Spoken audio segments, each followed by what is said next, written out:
Hi students, welcome to High Marks, Social Science Made Easy by Hasumati Sharma. We will study Chapter 7, Preservation of our Heritage. India has a unique place in the world. It has rich heritage. Our heritage shows an imperial dignity of ancient India.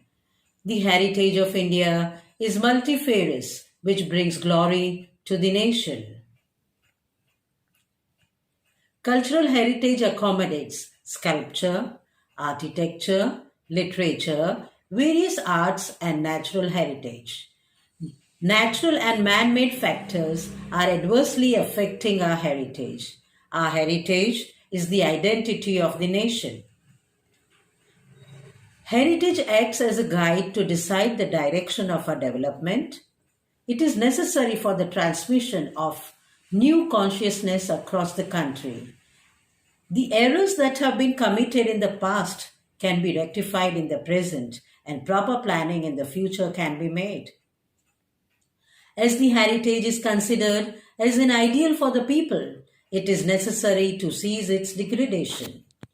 It is necessary to bring awareness among the people regarding the damage done to the places of cultural and natural heritage.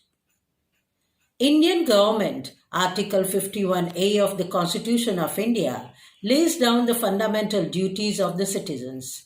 The fundamental duties of the citizens are given in our Constitution. Items number 6, 7, and 9 in Article 51A prescribes the duties related to the preservation of our heritage. The duties which are given are to value and preserve the heritage of our composite culture, to protect and improve natural environment including forests, lakes, rivers, and wildlife, to have compassion for all living things, to safeguard public property, and to adjure violence.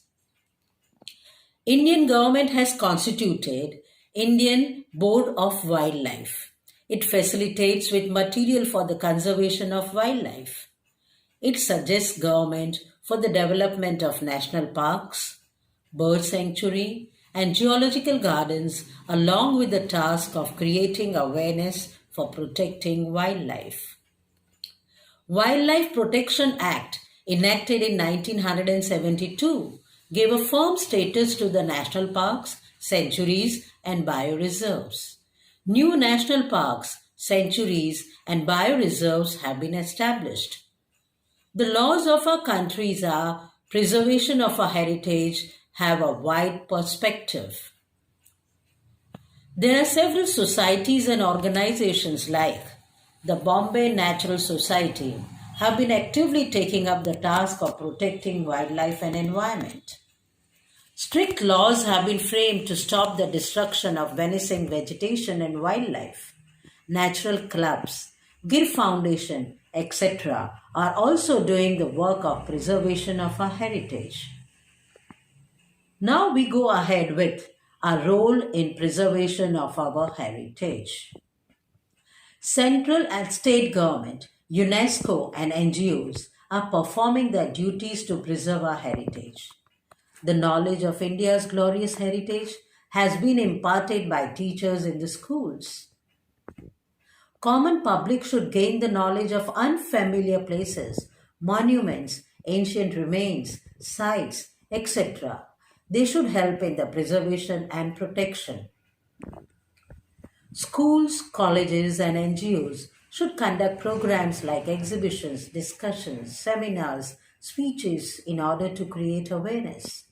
Trips to historical places and sites should be conducted. Special care should be taken of ponds, lakes, wells, step wells, streams, springs, etc.